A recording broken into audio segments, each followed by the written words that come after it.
বয়স ভিত্তিকে জাতীয় দলে খেলা হয়নি, খুলনার লিগে পারফর্ম করে ঢাকা লিগে সুযোগ পেয়েছেন, সেখান থেকে এনসিএল বিপিএল হয়ে জাতীয় দল। শেখ মেহেদী হাসানের গল্পটা এমনই। লিগ বন্ধ হওয়ায় খেলোয়াড়দের খেলার সুযোগ কমছে, দক্ষিণের বিভাগীয় শহরটা থেকে প্লেয়ার উঠে আসাও কমছে। লেবুর সুঘ্রাণ আরো বেশি, ত্বকের যত্ন আরো বেশি, চলে আরো বেশি। আপনার পকেটে কি বিদেশি না বাংলাদেশি? আমি যখন আন্ডার-16 আন্ডার-18 ক্রিকেট খেলি, তখন ক্রিকেটের যে একটা জোয়ার ছিল খুলনা লিগের, ওই জিনিসটা আর 10 বছর থেকে হারাই গেছে। মানে ওর পর থেকে আর আমি কখনো দেখি না যে খুলনার রেগুলার ক্রিকেট খেলা হয়েছে। ওয়ান কাইন্ড অফ ওয়ার্ল্ড কাপের মতন একটা সিচুয়েশন তৈরি হয়েছে। সবাই ন্যাশনাল টিমে খেলে না, বাট সবার যে আশাটা আছে, ওই আশাটা সবার ভিতর থেকে চলে যাচ্ছে ডে বাই ডে। যে কারণে হয়তোবা আপনি দেখবেন আমাদের এনসিএলে হয়তোবা খুলনা টিমে ওরকম নিউ কামার ওরকম ভালো আসে না, যে অন্যান্য ডিভিশনে যেভাবে আসে আমাদের ওরকম প্লেয়ার আসে না। এই শহরেই অন্তত 50টা ক্রিকেট একাডেমি আছে। এক সার্কিট হাউস মাঠেই অনুশীলন করে 12 থেকে 15টা একাডেমির অন্তত 1000 খানেক ক্রিকেটার।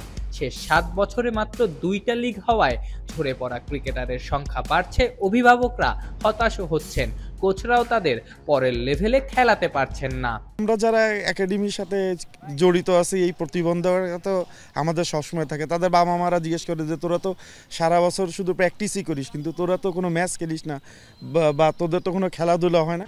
18 শেষ হয়ে যাওয়ার পরে এরা টোটালি কোনো লিগ খেলে না, তো আলটিমেটলি আস্তে আস্তে এরা মাঠে আসা অফ করে দেয়।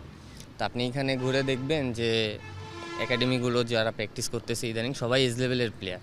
কারণ এজ লেভেলটা 18 শেষ হয়ে যাওয়ার পরে আর কোনো খেলা থাকে না খুলনায়।